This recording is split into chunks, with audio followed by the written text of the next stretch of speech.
All right. Hello, everybody. We're not quite sure how many people are viewing this as we speak. This is the first Apollo Q&A we've hosted in a while, and we really want to make an effort to bring it back on a weekly basis. So from now on, we will be hosting these sessions every single Friday at 1:30 p.m. Eastern. We'll have a bit of a rotating crew of participants, but today you've got myself, Mac, we have Nadim, our COO, and Chris, our CGO and co-founder as well. So the plan is really to give everyone a platform to engage with us on a weekly basis and reinforce the community that we've been building over the last few years. And we thought a great place to start today would be to build off of Nadim's post on Reddit a few days ago, which was really looking at what people enjoy about our service and what they don't enjoy about our service. And we'll be more than happy to share some of the plans that we have about how we're developing our team and all the incredible ideas and projects that we're working on as we speak. We've also received a handful of questions from participants that we're expecting to see us live here today. So we'll tackle those at the end because we've got time and it doesn't look like there's too many last minute questions popping in. So guys, anything to add before we dive into the Reddit thread? No, all good. Mine. Cool. Okay. And again, we don't seem to be able to see how many people are live with us. We have seven people live right now. I have that link open. Hi. So if you want to drop some comments or anything like that, feel free to use the section on the right here and say hello quickly. They can see us. And we'll be happy to take your questions as well.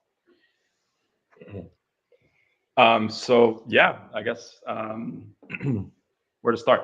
So the other day, I finally made a Reddit account. I was holding on Reddit. It was sort of like the last platform that I haven't been on, but there's quite a lot of there's quite a lot of members from the Apollo community on Reddit specifically. And I thought, like from time to time, there's like a Reddit thread that kind of gets sent to me on Slack and I read through it. A lot of really interesting conversations that are taking place there. So I figured, probably time to hop in and start talking to some people directly to really understand what the experience of being on Apollo scooters has been like. And maybe just a bit of context for people, like, as at Apollo, we do have, we have our Facebook groups, we have reviews that we always get good feedback from. Reddit is one that we haven't actually been monitoring super closely, and that is changing as of last week. We have a full team on it, and that's why we're all now much more actively engaged because, again, for some reason, we understand some people prefer going to Reddit before even coming to our support team to ask questions about their product and everything. And at the end of the day, we're here to help.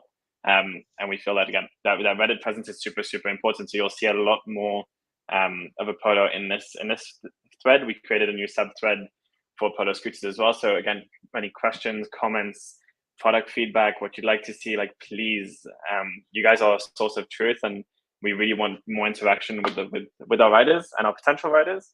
And instead of turning it into like a directional group, it could be a group in which we just get a lot of good feedback and work on different ideas and help create better products for you. So yeah, we'll be much more active on Reddit, just FYI. Yeah, I think, again, from the beginning, we've always wanted to be very engaged with the community and talk to customers. I think that really involves and informs a lot of what we do at Apollo. Like, we have our own ideas on things that we think are good ideas or things that we should be focusing on. But really, like, if we're not building services or products that meet our customers' demands, then and sort of what their needs are, then what are we really doing in the end? So Reddit, I think, was one of those blind spots where a lot of those conversations were taking place, and we weren't really listening or involved. So I'm excited that we're starting to do that a little bit more, and I'm looking forward to those conversations. I've been pretty active. I spent a lot of the past 24 hours on Reddit, which has been kind of cool. A lot of things that I didn't know that I'm learning as well. We have a quick question from John. So John, for your Phantom V3 upgrade kits, we do have a setup video on YouTube, which helps for the full install, like very detailed. If there's any bit of this process that you're not sure with, please reach out to the team or just write us some notes. But with this video alone, like, we've had over pretty much 1,000 people install our Phantom kits without a problem. So if you I would highly recommend just having a computer or whatever and go step by step, take your time, don't skip any steps, and you should be completely fine. So yeah, if that's not detailed enough and you need a bit more guidance, please just reach out to us and we'll be happy to help. I think Hi, Chris, Stephen. Hi, what David. John is, if I'm understanding the question correctly, I think what John is asking is, can we make a new video that takes into account all the tricks and tips that our users have uncovered while installing their Phantom V3 kits, which is actually a great suggestion. So maybe that's something we can talk about after as well, and then put one of guys on it. Yeah. Yeah, thanks, John. Appreciate that. Hey, David. Hey, Stephen. Hey, everyone. So yeah, I guess like just going back on the Reddit and sort of the community engagement side of things. So I decided to post a little topic. I guess start a discussion, and really the question was, first of all, obviously introduce myself to the subreddit, and then also asking if customers could identify a positive experience they have with support, and what is the reason behind that positive experience, and then also a potentially negative experience or an area of improvement for Apollo. And what they would like to see us to, like, what they would like to see from us differently, so that we could kind of make that not a thing anymore. It's a really cool insights from people who took the time to post, which is amazing. And really, I would say, like, you know, what kind of came out of that was a couple things. I think, like, first and foremost, the support. I think last summer we were seeing, you know, a lot of customers were frustrated with our support response times that were pretty high, way higher than obviously we wanted it to be. I think like a accumulation of factors that contributed to that, growing really quickly, seeing our ticket volume like triple, the kind of like, you know, the city issues that we were experiencing, the delays, then when they finally delivered, the hardware issues that came with that, on top of the regular volume that we already see. So it kind of got to a situation where it was a little bit out of control and we were a little bit behind. So, you know, people referencing that from last year, but then also, you know, identifying or at least seeing some of the improvements we've made since then. Like, our response time over the past 90 days has been 45 minutes on email and a minute on chat, which is really good and sort of like where we would love to stay forever, which is really positive. But fast resolution times are not the be all end all of good service, right? Like, just because you respond quickly doesn't mean that you've provided someone good service. Solve the problem, yeah. Exactly, right? So one of the things that we're really looking at doing a bit better is finding ways to get faster resolutions for customers. So not just, you know, getting an email being like, hey, I acknowledge your issue. Like, that's not really helpful. Like, yeah, great. But what are you gonna do about it? That's really what someone cares about when they reach out to support, right? So that's been front and center for the team. You know, we doubled the headcount from CX perspective to help us deal with the first response time, and then now it's a question of how do we minimize the number of interactions in order to reach a resolution. And the focus there really is looking at how do we include more direct interventions in order to minimize the back and forth, right? So things like phones have been something we talk about a lot.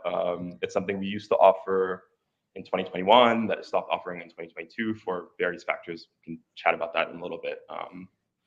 But phones coming back is going to be a big kind of like push in that direction. We're starting to roll them out bit by bit, and looking at ways where we can have phones become more seamless across the support experience. We really want to do phones the right way. So we want to roll it out, obviously, in a way that's sustainable and in a way that is actually solving the problem. We don't want to be in a situation where, you know, spending an hour on hold with an agent. Like, no one wants that, right? So we're finding ways to sustainably introduce phones, reintroduce phones. And then also another pretty exciting one is video support. So That's a big one. Yeah, video support's really cool. We have our first call with a customer in like 30 minutes, which is going to be really exciting. Exactly. So what is video support? Basically, it's an opportunity for someone who's having, you know, just an issue, a hardware issue, to get on a video call to first of all book, reserve a slot, and get on a video call with one of our agents or one of our technicians. And the main purpose is, within that video call, we want to find a resolution. We want to either fix the problem with the customer. We want to like say, hey, like, show us what the problem is. Okay, tighten this, loosen this.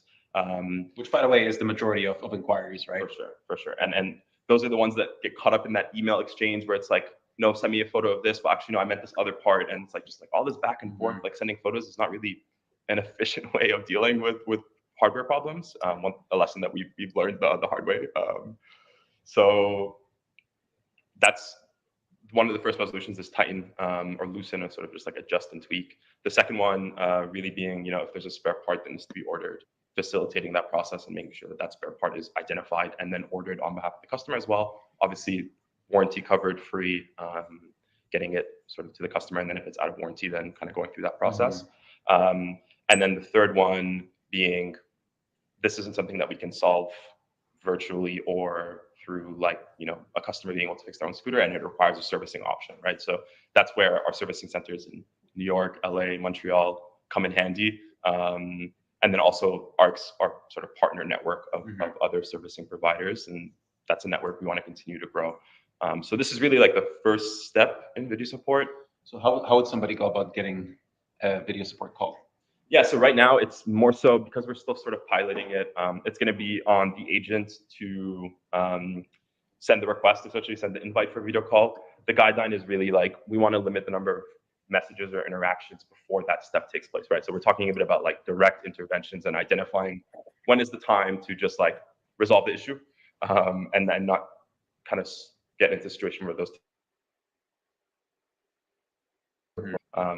So for now, it's going to be a direct invitation from the agent, and then the customer will see the link. They'll be able to like book their slot, and then they'll get on the call. But the plan moving forward is to expand that. So that's front and center. So a customer, regardless of having contacted an agent in the past or not, can directly book a slot, an appointment, and hop on that video call. And then we start getting into like, I think where things get really interesting, because then can we find a way to facilitate virtual repairs Through the app even, right? Exactly, right? So really looking at, hey, I live in a city that isn't New York or LA or Montreal. I don't really have a servicing option nearby. I want to learn how to repair my own scooter.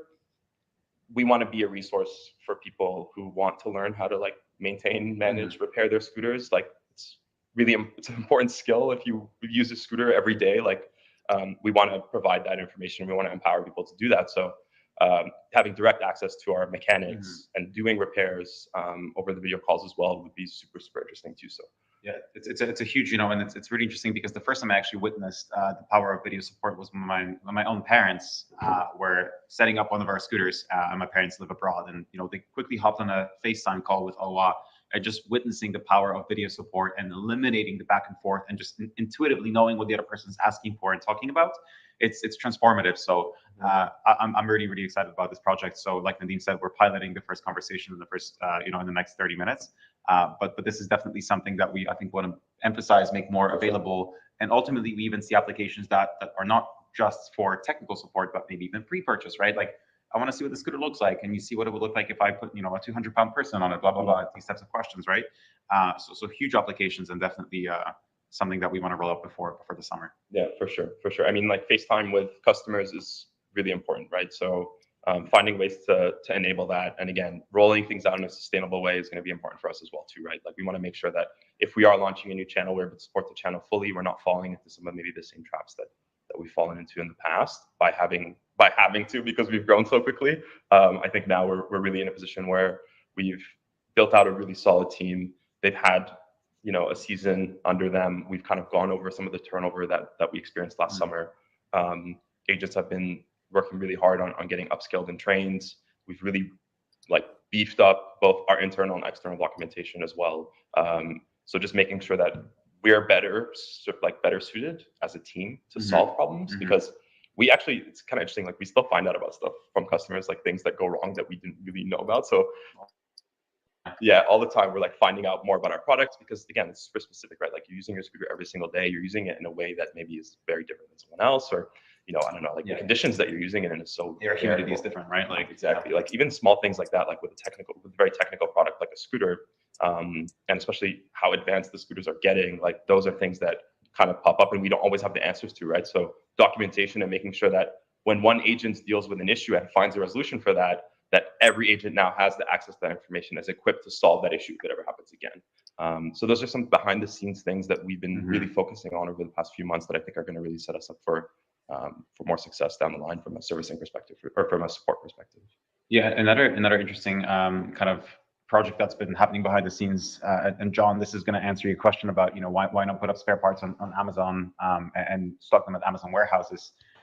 Where we have a two-pronged approach to the subject of spare parts. The first one is we are working on listing all of our spare parts in a much more clear and intuitive way on our website, so that you can actually understand, oh, if this is the rear left plastic casing that fell off, this is what I want to be able to order, that specific part, right? Because right now, if you list it on the site, due to technical limitations, it's not always clear which part is which. And so we really just want to simplify and make it a really intuitive process for you to know what you're ordering and for us to know what you need. So that's kind of the first part that's happening behind the scenes. And Eloi, when he's back from vacation next week, he can speak a little bit more to the exploded view, is what we're calling it, that we're working on behind the scenes. The second part that's pretty interesting for me personally as well is that spare parts have been a gigantic pain in the ass basically since the beginning, because not only do we change our lineup every single year, each scooter is made up of probably anywhere between 100 to 150 different parts. So you multiply that by 5-6 products, you throw in the annual changes. It's basically an incredibly complex set of inventory to forecast for, keep in stock. You then have to distribute it to a number of repair centers and repair servicing partners. So a big kind of shift in our thinking there is moving to semi-assembly in terms of parts. So Nadim, maybe you can provide a bit of context on that too. For sure. So just to kind of follow up a little bit on what Maciek was saying. I guess the way that it works is because our scooters are built in our own assembly line, especially like the new ones, the new product line, and we're moving increasingly in that direction as the portfolio becomes fully proprietary from top to bottom. We control the production of the spare parts. They're not sourced from third parties like a lot of other scooters, and we don't have some of the manufacturing capabilities of like a Segway. Unfortunately, we're not a multi-billion-dollar company yet. It comes with a different set of challenges, right? Because if we're not producing any scooters, then we're not producing the spare parts required for those scooters. So that's kind of where we sometimes fall into this trap of being out of stock on spare parts for a while. And it's something that as we grow and as we're able to make more frequent productions, we're able to produce spare parts more frequently and kind of minimize the gaps of not having coverage on certain spare parts. That on top of the forecasting issues and the variability in the consumption of the spare parts and all that kind of stuff. And another big behind the scenes kind of background change is we're finally launching an ERP system, which is a big step up for us. We've been a little bit, I'm not gonna say behind on the technological curve, but at some point, every company reaches a certain threshold where an ERP solution, and for those who don't know, it's a very cross-functional core structural part of a sewage system. Of the business, and then sort of getting us to the next level.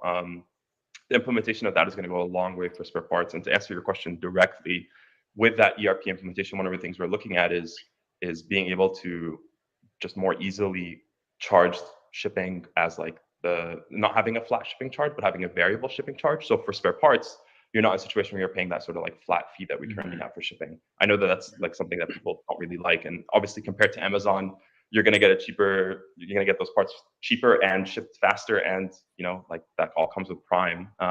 But we do want to kind of get in this direction where we're not charging a flat fee and we're actually kind of closer to what the actual cost is on a variable basis based on your location. And, something as simple as that, it sounds simple, but with spare parts, it's a bit more challenging just because of the systems that we don't have in place currently. But yeah, just that was kind of to answer your question more directly. But the assemblies is really interesting as well. We are increasingly moving towards making the scooters more modular. So plug and play connectors that are going to help you sort of remove a big chunk of the scooter and replace it much more easily rather than having to take it apart, remove screws. There's Loctite, there's threading, things are getting stripped, things are cracking, all of those things can happen while trying to perform a repair. So can you move in a direction where you unplug a couple wires, take that whole assembly away, and then replace a new motor by just plugging in a few wires? That would be amazing. Think about how much easier it is to repair. With the handlebar, right? Yeah, exactly. Our repair videos go from being 10 minutes to 30 seconds. And that's kind of in this direction of enabling more just easier ways to maintain the scooters. I mean, everyone knows scooters have a lot of maintenance, but for the most part, relative to maybe some of the more stable, I guess bikes have been around for quite a while. Bicycles have been around for quite a while. A lot of these other mobility options have been around for a really long time. scooters are catching up, right? So we're trying to move in this direction where we can make scooters just more easier to own and use every single day. And when things go wrong, just swap something out really quickly. And even like it goes back to, I guess, I mean, the spare parts issue is one, but like you said, the phone support is because most people, when they need the spare part, they don't know what spare part they need to get, which takes a whole new process and it makes a terrible customer experience, right? So the video supports in that. But even more in the long-term approach, when you look at the scooters, that's what we're trying to alleviate as well as much as possible. It's like, for example, when you look at the Polo City, we've removed inner tubes with self-heating tires because maintenance and sort of maintenance is the number one pain points of electric scooter owners, and they don't realize the amount of work that needs to be done, right? Changing a spare tire or brake pads, etc. So that's why even with the production of scooters that we're doing and the innovation design, what's being worked on, the customer is always in the center of the piece, saying, how can we make this a better experience for the customer? Let's have self-heating tires. So 90% of the chance you won't get a flat. Yes, there's a small chance that you can get a cut on the side and you still have a flat, but at least, you're not going to get a flat every month or every 2 months type of thing. And then the only other solution to that is solid tires, which removes the whole comfort out of it. So we want to keep the comforts because it is a luxury vehicle at the end of the day. And the second one is brakes, right? Like the introduction of a regenerative brake is so key to long-term maintenance of a scooter in a way that just the science behind it, right? I mean, mechanical brakes or hydraulic brakes don't make any sense. You're using something to stop the speed of your scooter, and you're wearing out a brake pad rather than bringing that energy back into the motor and recharging the battery. So yeah, that's like the long-term view of what we're trying to do in terms of all our products, is make it easier for the customer to never have an issue and literally just always have just the best experience overall, but we're just not there yet. But yeah, in progress. Yeah. I mean, there's some other quality of life changes that we're doing. I mean, they're small. It maybe seems small, but I think kind of go a long way too, right? Like revamping our manual. We have brand new manuals with so much more information. We really spent a lot of time making sure that our manual is like a manual that you can rely on and trust when you buy a scooter and open it for the first time. You can read through it and it's actually like valuable information in there. So that's like a small thing, but it impacts literally every single customer, right? Okay. Yeah, Apollo Care we can talk about as well. But on the subject of maintenance and kind of, we basically want to leverage our repair network, our locations to be able to offer services like a tune-up, right? Let's say ahead of the riding season in spring, you want to come in, get your brakes changed, get your tires changed, get your scooter cleaned, get everything, lubricated and tightened. That's very much on the roadmap too. So, maybe just to be mindful of time as well. Quality is a complicated topic. Let's put it that way. And like Chris said, in the long term, our goal is, of course, to eliminate the need for technical support altogether would be the dream, right? But we're also realistic about the fact that these are road products. They get used in real world conditions, and there will be a certain amount of wear and tear that makes it impossible for us not to deal with preventative maintenance and technical support altogether. So long story short, I'm hoping you're starting to see how kind of our investment in the app is starting to come together with some of the projects that Nadim was mentioning, which is also coming together with the repair centers that we set up last year. There is a way to connect all of these points together and really to offer a seamless and integrated technical support experience. And the exciting part is that we think that this is actually closer than not. Realistically, we're targeting this summer to be the summer of really seamless support for a lot of our existing customers. Yeah, and I want to get to some of the questions, but I'll just make one more point. We're going to be sharing a lot more resources on preventative maintenance, like how long you should wait, or how many kilometers you should be passing before you tighten certain screws or check certain things, just to make sure that everything is where it needs to be. We're going to have a diagram of every single screw with all its values in the box, toolkit in the box. And the exploded view that Maciek mentioned is kind of an internal name that we have for this new thing we don't have on the site, where you're going to be able to see like a diagram, a schematic of the scooter, and then hover over a certain part. And then if you click on that, it's going to like show you a list of every single spare part that makes up that assembly or that part of the scooter. And then you're going to be able to like add it to your cart, purchase it, and check out. So no more photos of like, hey, can you send me a zoomed in photo of like the underside of the scooter on the right? And then like drawing a little red circle on your phone to like send that. Like we're moving completely away from that. So and again, I guess to loop it back to where we started, like that all comes from the feedback that we get from our customers. Like for us, I think one of the important things is like, it's really important for me, like the negative feedback that we get, and it's super valuable because those are things that we know we need to improve on, and they really inform the decisions that we make and the priorities that we set. Because, I mean, the negative stuff is really valuable in that sense, right? Like, obviously, we don't want to have any negativity when it comes to the company, but that's not really maybe 100% realistic. Like that, and then as well the positives, right? Like when we do get positive feedback, it tells us that we're on the right track, that we're actually doing something right. So both sides are really important in that. Yeah, the only thing to add is next week we'll bring Eloi and we'll dive a little bit deeper into QC. There's some really tremendous work that's been done over the last 6 months, and if you haven't watched our recap of 2022 Apollo Mission podcast, I highly recommend you do. We kind of open up and share our honest thoughts on some of the learnings that we picked up in 2022. And now we're really starting to see the dividends of a lot of these learnings. You know, we're starting to see the return on a lot of the decisions that we made in Q4 of last year. So really some tremendous work being done by the QC team over in China, because we have actually 3 full-time employees inspecting every single unit that comes off the production line right now, which again, we'll dive into a bit more next week. So please stay tuned. We hope to build this into a bit of a recurring community event. But before we drop off, I see there are a couple of questions here. So just to make sure we go from the top, Phantom V3, for anyone that's not aware, is actually dropping on March 15th. No pre-orders. It's going to be available for shipping immediately, which is the first time we've ever done it this way. So yeah, kind of an interesting pivot, a pleasant surprise, we hope. And we're just getting some ESG testing data right now back in the Phantom, and it's performing beautifully. So really a fantastic product, and we hope you're excited. Same with the Pro. Same with the Pro. Yeah, the Pro is. We don't want to share too much yet because it's early, but we did send a version of the V5 to ESG, and they're putting it through the paces as well. And it's Paul. I hope you wouldn't mind me sharing this, but he did say that this product deserves a standing ovation, and he explicitly called Eloi and our R&D team a bunch of geniuses. So let that be a bit of a teaser for what's to come with the Pro. So speaking of the Pro, there's a question about the Beta Pro program.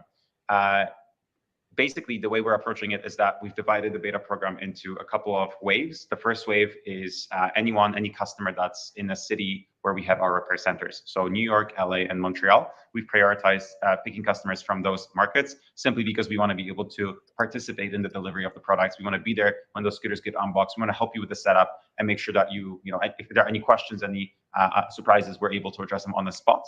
If we find that all goes well and there's really no concern and we're free to proceed with the larger rollout, we will be sending scooters to customers in cities where we have repair partners. Do you remember exactly what the cities were, Nadim? It's like 10. 10. Okay, so we'll share a list maybe. So Oliver, if you haven't heard yet, stay tuned. We'll be sending an email likely next week about the timeline for that second wave. And if you're not in those 10 cities, then you'd be included in the third and final wave, which we'll likely be communicating to probably in a couple of weeks. Yeah. So we're still very much aiming to work through everyone that joined. So thanks for that, and hope you're excited. Regen brake. Yeah, the guesstimation is 5 to 10%. That's sort of what we share publicly about the regen brake. That's assuming you go from 100% charged battery down to 0, and you're using the regen brake basically for the whole duration of that riding experience. Interesting little anecdote. When we went to China with Chris a few years ago, we went to the Mini Motors factory, and they were really excited because they just started implementing the ABS braking in scooters.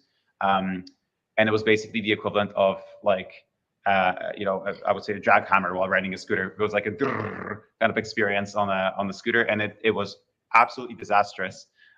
So when we compare that experience in its early form and function to how the regen brakes today, which is very progressive, very modular, and in particular how effective it is, it's a really cool feature that we're very proud of. For sure. And it comes with less of the wear and tear that you might expect with a mechanical braking system, and then none of the maintenance and bleeding that comes with a hydraulic system. But just to be clear, the regen brake is really for just slowing down and riding. It's not. That's why you still have 2 brakes in the front and the back for emergencies, right? Just in case. But it's just like a game, like ESG described it. It's like a video game. When you accelerate and you decelerate, it's so smooth, and it's literally a game changer in terms of just how you drive and control your scooter. So we're really proud on that one. Yeah. In terms of the 2023-2024 city, what we are doing with the City and Air this year is every single production batch we make, we improve things. So there will not be an official rollout of the 2023-2024 variant Really, every production we run, we take feedback from our customers and incorporate it into that production run, and we improve a few things. Sometimes they're more noticeable, sometimes they're less noticeable. Over the last few runs, we've changed some of the things in the folding mechanism. We've changed some of the electronics inside. So obviously, we've changed the throttles following the throttle feedback. So you can expect these minor changes to continue to take place, but no major overhauls planned. The only one that I can probably share is the City Single. We're working on a larger battery variant of the City Single that's going to be available later this year. So that will be the only kind of major upgrade there. And then, yeah, the last question, Explore 2023, there's a walkthrough coming? Yes, so it's been recorded, it's been filmed and uploaded. I think we're just waiting for the green light. I believe, Chris, I think we're on track for next week to publish that. Next week, yeah, next week. So it's a full walkthrough with Eloi of the scooter. It's an absolutely incredible scooter, and it's just very, very cool to drive. And anyway, our goal for releasing this video to you guys is really feedback. We'd love to know what you think of the look, features, the specs. Again, it's currently in testing progress right now, and like we launch all our new products in this way, it's sort of, we're going to be launching a V1, V2, V3, V4, at least 5 variants, showing all of them on YouTube to the community, and I'm sort of sharing all of the upgrades as we go through. And then what we do after the V5 is we do, again, this is all doing the testing. It's being tested in the lab and in the factory at all times. And then after the V6 goes to a beta program in which we have 100 to 200 units on the market. And that's like the final test. The product should be perfect still by then. It should be pretty close to perfect. Yeah. And then for once context, that passes, we send the V5 to ESG, right? To give you an idea of how complete the product is in V5. Yeah. And again, we test it in every single market, whether it's hot, cold, etc. And then after the V6 and the beta program, that's when we go and we launch a product fully. So long story short, Explore will launch, the walkthrough will be next week. And stay tuned. It's absolutely incredible. The team killed it, and yeah, there's some really cool stuff to come. Super amazing. Oh, it's kind of parked right in front of the main entrance of our office. So if you could see what I could see, then you could see it. But every day you walk in and you look at it, and it's next to the Pro, and it's just like, it's next level. It is really like the next generation of Apollo, which is super exciting. So one of the things that's really cool, I think, about this year is that there's a culmination of things that we were working on for a really long time. That's all kind of coming together really nicely. So I'm personally very excited for all the new things that are coming this year. Yeah. We don't want to spoil the walkthrough of the Explorer too much, but let's just leave it at this. It's a completely different form factor. It's as far away from a scooter as you can get. It's I don't even know if I'll call it a scooter. It's kind of its own category of product. But we were lucky enough to be able to try riding it actually, and it's hard to go back, to be honest. We thought we were already making some pretty killer scooters before, and having tried the Explorer, it's an unprecedented experience. So and just to add the last little piece of that is that what's really nice now is with the app, and the amount of riders who are using the scooters for the last 12 months with the app, the amount of data we get to show us how people are actually using their scooters influences enormously how we're going to create new scooters in the future. So how much of that top speed are you actually using? What's your actual range are you using? How severely are you braking over your whole ride time? Like all of these small things are being incorporated into all new products, and you'll see it makes a lot of sense. So we're really excited to share that with you guys as well. So yeah, I'm sure Eloi would love to get on here and chat a bit specifically about the information we collect, the sensors we have in the scooter. That could be a future episode. Yeah, we can walk through off the back end. Exactly. The back end is our back end, essentially, our sort of where we're collecting all that data is really shaping up into something really exciting. So maybe a walkthrough of that could be really cool too for a future video. Cool. And then to answer your question, Tommy, the Pro Beta is not limited to current owners. You could be new to electric scooters, and if you want to go to our website and you head on over to electric scooters, choose the Apollo Pro. There's a way to join the waiting list and be notified when additional spots are open. Really, what we're looking for is anybody who can provide valuable, insightful, and accurate feedback. So if you consider yourself somebody who will take that time, put those miles on the scooter, and can give us information in exchange, you're more than welcome to participate. So. Yeah, for sure. Video made showing all the changes in the new Phantom V3. Yes, that's scheduled for, I believe, next week. We're doing a V1 versus V2 versus V3 evolution. So we're going to go over all the different changes that we made since the first iteration. And how long have you been? How long have you been working on the new Explore? How many people have been working on it? How long? I want to say, Chris, do you remember? Like a year and A year how and many 2 months, I think. just over a year, yeah. Yeah. So far, We got by the time it first goes out, sample it's been 2 in, years. Yeah. I think, May of last year. We got the first sample, and it's just the iteration since then Yeah, and testing. Yeah, exactly. So I mean, because of the fact that we have limited resources, our focus has been really to get the Pro finalized and get it to a stage where it's beta testing ready. Now that we have this bit of a break, because we're just waiting for the first 150, 200 units to be produced, shipped, and then dispatched, and ultimately the feedback to be collected, we have a few month window to shift our resources towards working on the Explore. So that's really what's happening right now behind the scenes. In terms of how many people have been working on it, well, it would be our R&D team. Yeah, exactly. Industrial, designer, Elwa, our mechanical engineer, our mechanical engineer in China, so I would say probably a good 6-person team has been kind of actively involved in the prototyping.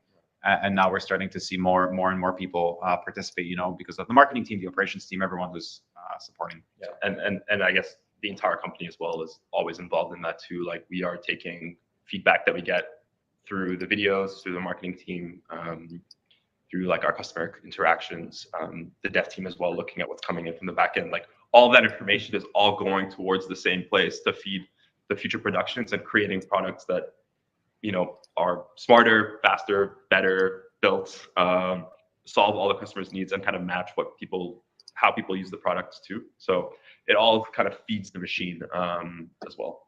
Absolutely. And Luciano, we would never dare to kill the old Apollo Pro 60 volt. It's a legendary model, and you're lucky to be one of the few people that have it. Cool. But yeah, I would say maybe just like a final note, we're hoping to do this every Friday, and there's a lot of topics to cover. I think we've been really quiet, kind of maybe a bit quiet for a while on some things that we've been working on in the background, and super excited to continue to like talk about them. Yeah. Because there's a lot happening all the time at Apollo. It's kind of nuts, the amount of projects that are going on and the things that we are working towards. So bringing those front and center is going to be super interesting. And I guess the last thing would be, if you have any ideas, if you have any topics that you want us to cover in detail, please let us know. Yeah, on Reddit or Facebook. Our Reddit. Yeah, why not? Let's put everything centralized on the Apollo Reddit. Right, Apollo Official is the subreddit handle. So just feel free to find us. We've set up a new account because we want to, or a new thread, because we really want to focus on having this interaction with the community. So feel free to drop any questions there or in the Facebook group. Yeah. Cool. All right. Well, thanks very much, Nadim, Chris. Always a pleasure with you guys. To everyone who's tuned in, we saw Trent, we saw a few other people. It was really, really great to hear from you. We hope to see you again next Friday, 1:30 p.m. Eastern. Otherwise, thank you so much, and take care, everyone. Yeah, Chris, take care of your plants. Bye, everyone. Thank you. All right, bye, everyone. Bye.